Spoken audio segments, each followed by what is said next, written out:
My marionette teacher, Albrecht Roser, taught us that as a puppeteer, it's very important for us to be in the puppet, is what he called it.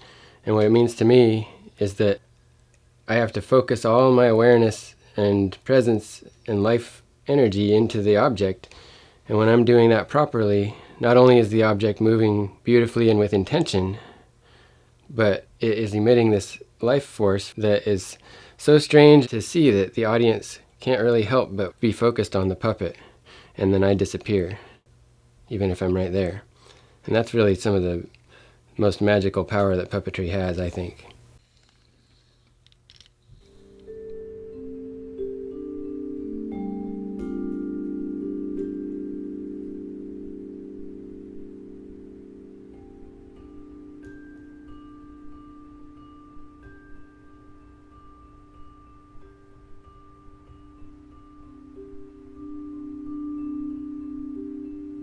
Oh.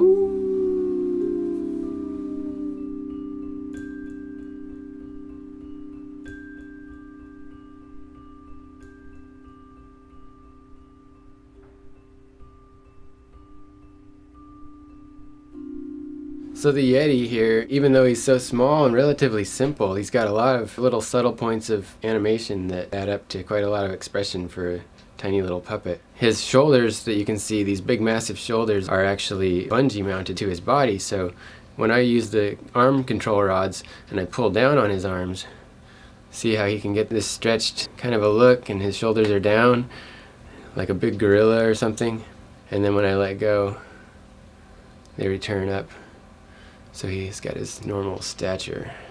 The interesting thing about being a puppeteer for me is that even though I am technically in control of the object, I'm still in an observer position somehow. It's like your muscle memory learns how to control the puppet, and you can have an intention that's running that almost on an autopilot as part of you is inside the puppet. But meanwhile, the other part of me that's still behind my eyes is watching the puppet, and I'm equally entertained and mesmerized to this day, even with puppets that I'm very used to performing. The magic doesn't fade. What keeps this work really exciting for me is the interdisciplinary nature of it all, because I can be painting one day, I can be sculpting the next day, I can be engineering the next day, or a little bit of all of those things in one day.